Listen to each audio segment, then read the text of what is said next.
Hi friends, welcome to our channel. In the video, inverting operational amplifier TINA software எப்படி use பண்ணலான்னு பார்க்கலாம். First இந்த software open பண்ணிக்கோங்க. அது ஃபைல்ல நியூல போங்க. இதுல வந்து நம்ம first op-amp choose பண்ண போறோம். செமிகண்டக்டர்ல op-amp வந்து செகண்ட் காம்போனன்ட்டாவே இருக்கும். அதை பிக் பண்ணிக்கோங்க. பிக் பண்ணி நம்மளோட ஒர்க் ஷீட்ல பேஸ்ட் பண்ணிக்கோங்க. ஸோ அது எடுத்துட்டு வந்து பிளேஸ் பண்ணிடுங்க. நெக்ஸ்ட் நமக்கு ரெசிஸ்டர் வேணும். அதில் பேசிக்கில் போனீங்கன்னா ரெசிஸ்டர் இருக்கும். ஃபீட்பேக்கில் ஒரு ரெசிஸ்டர் நமக்கு வேணும், ப்ளேஸ் பண்ணிக்கோங்க. அதே போல் இன்புட் ரெசிஸ்டர் நமக்கு வேணும்.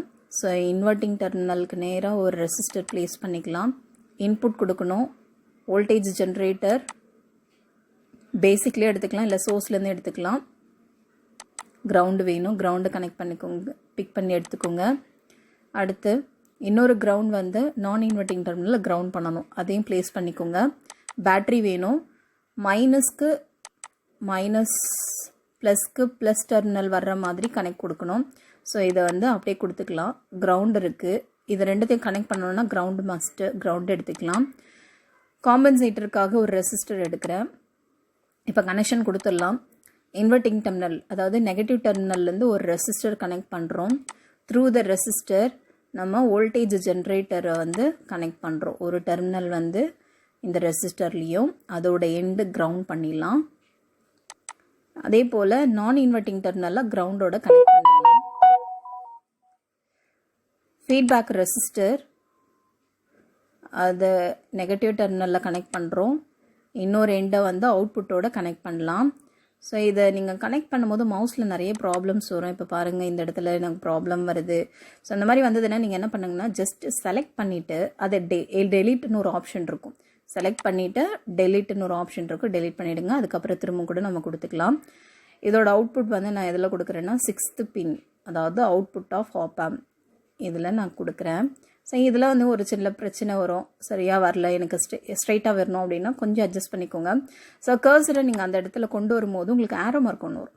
ஸோ அந்த ஆரோ மார்க் மாதிரி இருக்குல்ல, கொஞ்சம் நீங்கள் ஜஸ்ட் அதை அட்ஜஸ்ட் பண்ணிங்கன்னா உங்களுக்கு லைனுக்கு நேராக வர மாதிரி கரெக்டாக வச்சு அட்ஜஸ்ட் பண்ணிங்கன்னா கரெக்ட் ஆகிடும். இப்போ பாருங்கள், இதை வச்சு செய்கிறேன். எவ்வளோ வேணுமோ அந்தளவுக்கு அட்ஜஸ்ட் பண்ணிக்கோங்க. ஸோ இப்போ பாருங்கள், கரெக்ட் ஆகிடுச்சு.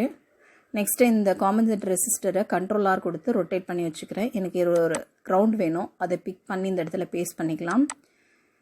இப்போ நான் அந்த பேட்ரி கனெக்ட் பண்ணிடலாம். ஸோ அதை பாருங்கள், மைனஸ்க்கு மைனஸில் தான் கனெக்ட் பண்ணுறேன். இது ப்ளஸ்ஸோட டெர்மினல் ப்ளஸில் வர்ற மாதிரி கனெக்ட் பண்ணுறேன். அதுக்கப்புறம் இதோட எண்டையும் அந்த பேட்டரியோட எண்டையும் ரெண்டுத்தையும் அட்டாச் பண்ணிவிட்டு இதில் கிரவுண்டு வந்து கனெக்ட் பண்ணுறேன். இங்கே பாருங்கள், எக்ஸ்ட்ரா இருக்கிறத அதை டெலீட் பண்ணிவிடுங்க, இல்லைன்னா உங்களுக்கு வார்னிங் கொடுக்கும். கிரவுண்ட் கொடுத்தாச்சு, இந்த ரெசிஸ்டர் கனெக்ட் பண்ணியாச்சு, இதை கிரவுண்ட் பண்ணியாச்சு. இப்போ நமக்கு அவுட்புட் வோல்டேஜ் பார்க்கணும். ஸோ வோல்டேஜ் பின் எடுத்துகிட்டு வந்து கனெக்ட் பண்ணிடலாம். ஓகே, இதில் வந்து 1K தான் இருக்குது, அதனால பிரச்சனை இல்லை. இது 15 வோல்டேஜ் கொடுத்துடலாம். அதே போல் இதையும் 15 வோல்டேஜாக கொடுத்துடலாம். ஓகே கொடுங்க, 15 வோல்டேஜ் கொடுத்து ஓகே கொடுங்க. இது காம்பன்சேட்டர் ரெசிஸ்டர் ஓகே. இன்புட்டில் இங்கே யூனிட் ஸ்டெப் இருக்குது, அதை வந்து சேஞ்ச் பண்ணணும். இங்கே 3 டாட்ஸ் இருக்குது, அதை கிளிக் பண்ணிவிட்டு சைனசாய்டல் வேவ்ஃபார்ம் கொடுங்க. இங்கே வோல்டேஜ் வந்து 5 வோல்ட்டுன்னு கொடுக்குறேன். Click okay. Again 1 more okay கேட்கும், கொடுத்துருங்க. இப்போ அவுட்புட் பார்க்கலாம். ரனில் வந்து அது சேவ் பண்ணிடல. அதுக்கு முன்னாடி உங்களுக்கு எந்த நேமில் வேணுமோ அந்த நேம் கொடுத்து சேவ் பண்ணிவிடுங்க. சேவ் பண்ண பிறகு அனாலிசிஸில் எரர் இருக்கான்னு செக் பண்ணுங்கள். ஸோ இதில் நமக்கு எந்த எரரும் இல்லை, வார்னிங் இல்லை. ஓகே கொடுத்துட்டு இப்போ ரன் பண்ணலாம். அனாலிசிஸில் டிரான்சியன்ட்டில் கிளிக் பண்ணிவிட்டு ஸ்டார்ட் அண்ட் எண்ட் வேல்யூ கொடுங்க. ஸோ இது கொடுத்தீங்கன்னா will get the output waveform. இங்கே பாருங்கள், நான் இன்புட் வந்து +5 வோல்டேஜ் கொடுத்தேன். இது நான் இன்வெர்ட்டிங் டெர்மினல்ன்றதுனால ப்ளஸ் கொடுத்தேன்னா மைனஸ் வரும். ஸோ இங்கே -5 வோல்டேஜ் தான் நமக்கு கிடச்சிருக்கு. இந்த இடத்துல நான் வந்து எதர் நான் வேல்யூஸ் வந்து இது இன்புட் அவுட்புட் ரெப்ரசன்ட் பண்ணணும் அப்படின்னா இந்த கர்சர், இந்த டீக்கு பக்கத்தில் ஒரு கர்சர் இருக்கும், அதை கொடுத்துட்டு அதுக்கப்புறம் டீ கொடுத்தீங்க அப்படின்னா டீனா டெக்ஸ்ட். ஸோ டெக்ஸ்ட் வந்து நீங்கள் ஃபில் பண்ணிக்கலாம். நான் இன்புட் கொடுத்து ஓகே கொடுக்குறேன். இந்த எந்த இடத்துல வேணுமோ அந்த இடத்துல ப்ளேஸ் பண்ணிக்கலாம். திரும்ப பாருங்கள், அந்த டீக்கு பக்கத்தில் இருக்கிற அந்த ஐக்கானை ப்ரெஸ் பண்ணிவிட்டு டீ ப்ரெஸ் பண்ணிவிட்டு அவுட்புட் கொடுத்துட்டு ஓகே கொடுக்கணும். ஓகே கொடுக்காம க்ளோஸ் பண்ணிங்க அப்படின்னா அது க்ளோஸ் ஆகிடும்.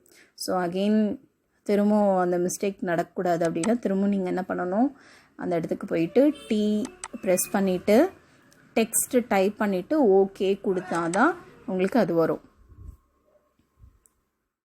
இப்போ எங்கே வேணுமோ அங்கே சேவ் பண்ணிக்கலாம். இப்போ நான் இதை வந்து சேவ் பண்ண போகிறேன். எடிட்டில் போங்க. எடிட்டில் காப்பின்னு ஒரு ஆப்ஷன் இருக்கும். அதை காப்பி பண்ணிவிட்டு மினிமைஸ் பண்ணிவிட்டு இதே ஒர்க் ஷீட்டில் நான் பேஸ்ட் பண்ண போகிறேன். ஸோ Ctrl+C கொடுத்தீங்க அப்படின்னா பேஸ்ட் ஆகிடும். இப்போ பாருங்கள், இதை மினிமைஸ் பண்ணிக்கிறேன். என்னோடய சைஸ் வந்து ரொம்ப பெருசாக இருக்குது இந்த கிராஃப் சைஸு, அதனால் ரெடியூஸ் பண்ணிக்கிறேன். கார்னர்லேருந்து கொஞ்சம் நீங்கள் அட்ஜஸ்ட் பண்ணிக்கலாம். ஸோ இதை பேஸ்ட் பண்ணிட்டேன். இப்போ இதுக்கு நான் வந்து ஹெட்லைன் கொடுக்கணுன்னா அது டீன் இருக்குது பாருங்கள், அதை டைப் பண்ணி சேம் நம்ம ப்ரீவியஸில் எப்படி கொடுத்தோமோ அதே மெத்தடில் தான் இதுக்கு நான் ஒரு நேம் கொடுக்குறேன். நேம் கொடுத்துட்டு ஓகே கொடுக்கலாம். இல்லைன்னா ஃபாண்ட் சைஸை இன்க்ரீஸ் பண்ணணும்னா எஃப்ன்னு இருக்குது பாருங்கள், அதை ப்ளஸ் பண்ணிங்க அப்படின்னா ஃபாண்ட்டோட ஸ்டைலு, அதோட சைஸ், அதோட கலர் எல்லாத்தையும் சேஞ்ச் பண்ணிக்கலாம். இங்கே நான் கொடுத்துட்டு ஓகே கொடுக்குறேன். ஓகே கொடுத்துட்டு இங்கே பாருங்கள், இதை நான் வந்து டிக் பண்ணணும். ஸோ இதில் வந்து எக்ஸ்ட்ரா சர்க்யூட் டயக்ராம் ஆட் பண்ணிவிட்டு ஓகே கொடுக்குறேன். டிக் மார்க் கொடுத்த உடனே அது இதாகிடுச்சு, ப்ளேஸ் பண்ணிக்கலாம். இப்போ நான் வந்து இதை காப்பி பண்ணியும் கொடுக்கலாம், இல்லை டீலேருந்து போயும் பண்ணலாம். இதை நான் திரும்ப ஓகே கொடுத்து இதை வந்து அட்ஜஸ்ட் பண்ணுறேன். இதை வந்து என்ன கொடுக்கலாம், சர்க்யூட் டயக்ராம் பதில் வேவ் ஃபார்ம் அப்படின்னு கொடுக்கலாம். Inverting amplifier wave form type பண்ணிவிட்டு காப்பி கொடுத்துடலாம். ஸோ அப்போ காப்பி கொடுத்தேன் அப்படின்னா இன்னொரு இது வந்து காப்பி ஆகிடும். ஸோ இது பாருங்கள், இன்னொரு இது வந்து அந்த கிளிக் பண்ணிங்கன்னா வந்துடும். ஸோ ஆனால் இதில் வந்து நீங்கள் எதுலேருந்து காப்பி பண்ணுறீங்களோ ரெண்டுமே சேமாக தான் இருக்கும். ஸோ உங்களுக்கு சேம் வேல்யூவாக வேணும்னா நீங்கள் காப்பி பண்ணிக்கலாம். இந்த இடத்துல நான் திரும்ப எடிட் பண்ணுறேன். ஸோ இதில் வந்து சர்க்யூட் டயக்ராம் அப்படின்னு சொல்லிட்டு வேவ் ஃபார்ம் பதில் வேறு ஒரு கலரில் கொடுத்து ஓகே கொடுக்குறேன். இப்போ இது வந்து வேவ் ஃபார்ம் வந்துருச்சு. சர்க்யூட் டயக்ராம் எடிட் பண்ணிக்கலாம். இன்வெர்ட்டிங் ஆம்ப்ளிஃபையர் சர்க்யூட் டயக்ராம் இப்போ வந்து டிக் மார்க் இருக்கும், அது ஓகே பண்ணிக்கோங்க. ஓகே கொடுத்தீங்க அப்படின்னா பேஸ்ட் ஆகிடும். இப்போ இதை வந்து காப்பி பண்ணிக்கலாம். காப்பி பண்ணி உங்களுக்கு வந்து வேறு ஒரு ஒர்க் ஷீட்டில் வந்து நான் பேஸ்ட் பண்ண போகிறேன். ஸோ இதை செலக்ட் பண்ணுங்கள். ஃபஸ்ட்டு செலக்ட் பண்ணிவிட்டு Ctrl+C கொடுத்தீங்கன்னா காப்பி ஆகிடும். நியூவாக ஒரு வேர்டு ஒன்று க்ரியேட் பண்ணி வச்சுருக்கேன். ஸோ இதில் வந்து நான் பேஸ்ட் பண்ண போகிறேன். ஸோ இதில் வந்து பேஸ்ட் பண்ணிங்கன்னா Ctrl+V கொடுத்தீங்க அப்படின்னா பேஸ்ட் ஆகிடும். ஸோ இதில் வந்து அட்ஜஸ்ட் பண்ணணுன்னா அதை செலக்ட் பண்ணி கார்னரில் அட்ஜஸ்ட் பண்ணிக்கலாம். அடுத்து இதை செலக்ட் பண்ணிக்கோங்க, வேவ் ஃபார்மை செலக்ட் பண்ணி Ctrl+C கொடுத்தீங்கன்னா காப்பி ஆகிடும். மினிமைஸ் பண்ணிவிட்டு இதில் Ctrl+V கொடுத்தீங்கன்னா வேர்டில் வந்து பேஸ்ட் ஆகிடும். ஸோ இதை அட்ஜஸ்ட் பண்ணணும் அப்படின்னா ஸ்பேஸ் பாரை யூஸ் பண்ணிக்கலாம். V0ஓட ஃபார்முலா நமக்கு தெரியும். V0 is equal to -RF divided by RI into input voltage VI. So இதில் வந்து RF RI ரெண்டுமே எனக்கு வந்து 1K தான். ஸோ அதை வந்து -1 divided by 1 எழுதலாம். இங்கே இன்புட் விட்டுட்டேன். ஸோ இன்புட் அட்ஜஸ்ட் பண்ணிக்கலாம், ஆட் பண்ணிக்கோங்க. -RF divided by RI into input voltage. So இங்கே என்ன வரும், -1 divided by 1 into VI. So 1 cancel ஆகிடுச்சுன்னா நமக்கு V0ஓட வேல்யூ -VIன்னு தான் கிடைக்கும். ஸோ இன்புட் வோல்டேஜ் வந்து நான் இப்போ என்ன அசியூம் பண்ண 5 வோல்டேஜ்னு கொடுத்துருந்தேன். So Vin is equal to 5 voltage இது கொடுத்தீங்க அப்படின்னா அவுட்புட் என்ன வரும், V0 is equal to -VI. So V0 வந்து -5V அப்படின்னு கிடைக்கும், -5 வோல்டேஜ். ஸோ இப்போ பாருங்கள் நம்மளோட அவுட்புட் +5 வோல்டேஜ் கொடுத்தா -5 வோல்டேஜ் தான் அவுட்புட்டாக கிடச்சிருக்கும். இதில் இன்னும் கிளியராக காமிக்கிறேன். இந்த வேவ் ஃபார்ம் பாருங்கள், இது வந்து இன்புட், இது வந்து அவுட்புட். ஸோ இன்வெர்ட்டிங் அப்படின்னா ப்ளஸில் கொடுத்தீங்கன்னா மைனஸாக வரும், மைனஸ் கொடுத்தீங்கன்னா ப்ளஸ்ஸாக வரும். ஸோ +5 வோல்டேஜ்க்கு உங்களுக்கு என்ன வரும், -5.